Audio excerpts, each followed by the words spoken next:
अस्सलाम वालेकुम students, welcome to learn biology with Bushra. कल हमने अपने टॉपिक में पढ़ा था ऑस्मो रेगुलेशन इन प्लांट्स। आज हम इसी टॉपिक को आगे लेकर चलेंगे, ऑस्मो रेगुलेशन इन प्लांट्स। लेकिन आज का टॉपिक स्टार्ट करने से पहले मेरी आपसे रिक्वेस्ट है कि अगर आपने अब तक मेरा चैनल सब्सक्राइब नहीं किया तो प्लीज़ मेरा चैनल सब्सक्राइब कर दें ताकि मेरी हर आने वाली नई वीडियो की नोटिफिकेशन टाइम पर आपको मिलती रहे। Hydrophytes, mesophytes and xerophytes, 3 types of plants हमने जो है वो कल बात की थी और आज हम इसी को आगे लेकर चलेंगे, इनकी प्रॉपर्टीज़ के बारे में बात करेंगे। हाइड्रोफाइट्स कौन से होते हैं? हाइड्रो मतलब पानी, हाइड्रो निकला है वाटर से। हाइड्रोफाइट्स वो प्लांट्स होते हैं जिनके अंदर वाटर अवेलेबिलिटी ज़्यादा होगी, फील्ड होते हैं वाटर के साथ। ऐसे प्लांट्स को कहते हैं हाइड्रोफाइट्स और इनका दूसरा नाम है water plants. They are aquatic plants. Second, इनके अडॉप्टेशन क्या है, इनकी कैरेक्टरिस्टिक क्या है कि इनके अंदर लार्ज लीव्स होते हैं। They have large leaves. ये लीव देख रहे हैं आप, ये लीव्स जो हैं वो इनके लार्ज साइज में मौजूद होंगे। क्यों लार्ज साइज में मौजूद होंगे? Because they are aquatic plants, so they need more transpiration. जब इनके ज़्यादा ट्रांसपायरेशन की ज़रूरत होगी, देयरफॉर इनके जो है वो लीव का सरफेस एरिया ज़्यादा होगा।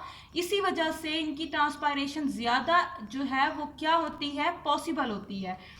नेक्स्ट, इनके अडॉप्टेशन की बात करें तो इनके अंदर थिन क्यूटिकल होती है। थिन क्यूटिकल क्या होती है? What is cuticle? Cuticle is that protective layer which protect the whole plant.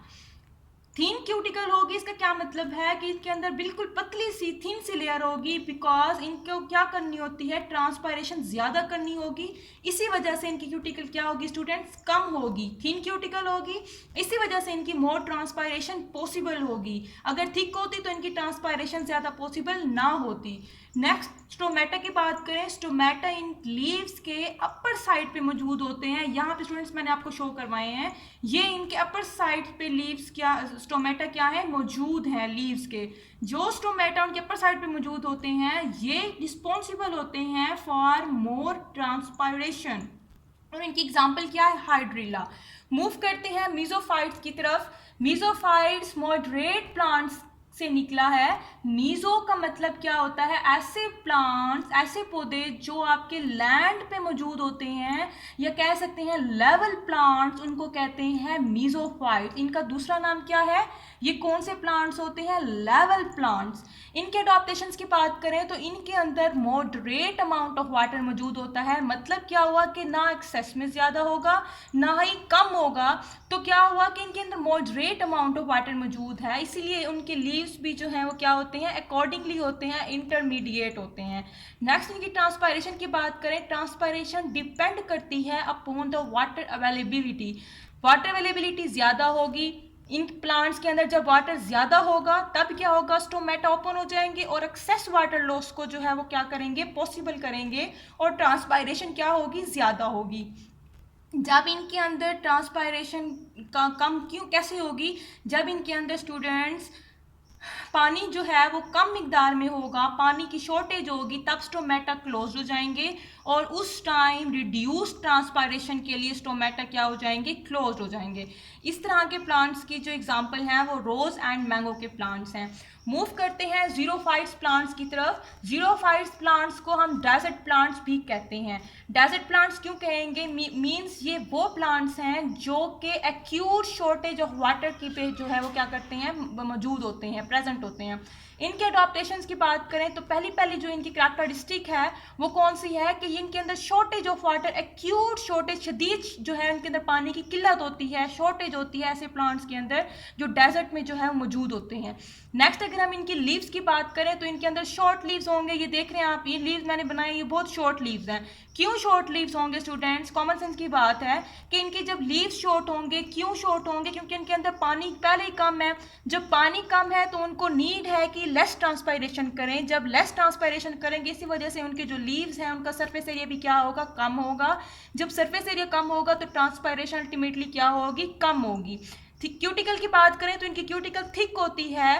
Thick cuticle क्या करती है, वो भी इनको हेल्प करती है इन द रिड्यूस ट्रांसपायरेशन। कैसे कि जब थिन होगी, हम कंपैरिजन करें हाइड्रोफाइट्स को, तो जो थिन थी, थिन ने पानी को ज़्यादा जो है वो ट्रांसपायर करना था, जबकि जो थिक है उसने ट्रांसपायरेशन को रिड्यूस करना है। जो बाहर मोटी सी थिक सी क्यूटिकल होगी उसकी वजह से पानी जो है वो लॉस कम होगा उसका। Stomata on the lower side of leaves मौजूद होंगे। यहाँ पे लीव्स यहाँ पे अपर साइड पे थे क्योंकि उन्होंने जो है वो ट्रांसपायर ज़्यादा करनी थी। यहाँ पे लोअर साइड पे मौजूद होंगे क्योंकि इन्होंने ट्रांसपायरेशन को रिड्यूस्ड करना है। और इसकी एग्जांपल कौन सी है, cactus are the example plants of the xerophytes. Xerophyte plants की एक और एडॉप्टेशन है, वो क्या होती है, फॉर एग्जांपल ये प्लांट है, प्लांट का स्टेम है, यहाँ पे उसके क्या लगे हुए हैं, लीव्स लगे हुए हैं, ठीक है। अब उन्होंने क्या करना है, लीव्स को शेड कर देना है, गिरा देना है, इनके लीव्स यहाँ पे गिर जाएंगे और ये इनका जो स्टेम है वो एक्ट करता है एज द फोटोसिंथेटिक स्टेम। कैसे फोटोसिंथेसिस के लिए इस्तेमाल होगा कि लीव्स के अंदर फोटोसिंथेसिस होती है ना, तो जो डेजर्ट प्लांट होते हैं वो लीव्स को शेड कर देंगे। क्यों शेड करेंगे, जाहिर बात है उनके अंदर जो है वो इन प्लांट्स के अंदर पानी की शॉर्टेज होगी। जब पानी की शॉर्टेज होगी तो ये लीव्स शेड कर देंगे। जब ये लीव्स शेड कर देंगे तो इनका ये स्टेम जो है वो क्या करेगा, एक्ट करेगा एज द फोटोसिंथेटिक स्टेम। इस वजह से उनके अंदर अब जो खुराक तैयार होगी, फोटोसिंथेसिस होगी, वो इन स्टेम के जरिए होगी, स्टेम के अंदर होगी। तो हम कह सकते हैं कि जो है वो जीरोफाइट्स के अंदर स्टेम यूज होता है एज द फोटोसिंथेटिक ऑर्गन। तो यहाँ पे इसकी जो है वो आपके एमसीक्यूज भी आ सकता है कि किस प्लांट्स के अंदर जो है वो फोटोसिंथेसिस के लिए स्टेम यूज होता है, तो आप कहेंगे कि डेजर्ट प्लांट्स के अंदर। मूव करते हैं अपने नेक्स्ट टॉपिक पे जो हमारा है ऑस्मो रेगुलेशन इन एनिमल्स। आपको पता है कि जैसे प्लांट्स अपने अंदर ऑस्मो रेगुलेशन करते हैं, क्यों करते हैं, क्योंकि ये लिविंग है।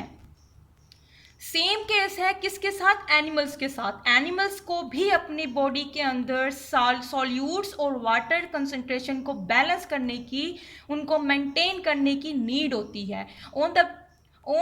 इसी वजह से जो है एनिमल्स को किस चीज़ में कैटेगराइज किया गया है, दो कैटेगरीज में इनको डिवाइड किया गया है on the basis of osmo regulation. First category is osmo conformers, second category is osmo regulators. Osmo conformers कौन से एनिमल्स होते हैं, हम इनको डिफाइन करते हैं, animals whose body fluid is isotonic to external environment is known as osmo conformers.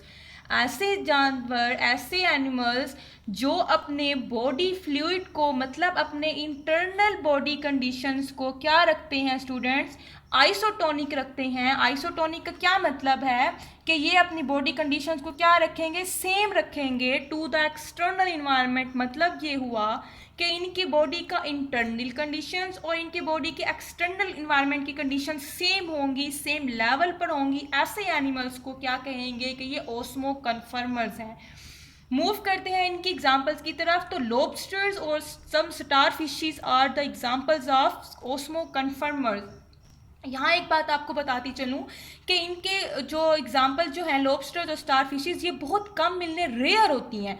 क्यों rare होती हैं, हम इससे अंदाज़ा ये लगाते हैं कि ऑस्मो कन्फर्मर स्टूडेंट्स आपको बहुत रेयर देखने को मिलेंगे, क्योंकि इन लोगों को वे वहाँ पे मौजूद होते हैं जहाँ पे इनके आइसोटोनिक इन्वायरमेंट होता है, मतलब सेम इन्वायरमेंट होता है। तो इस तरह के ऑर्गेनिजम्स को क्या कहेंगे, ऑस्मो कन्फर्मर्स कहेंगे।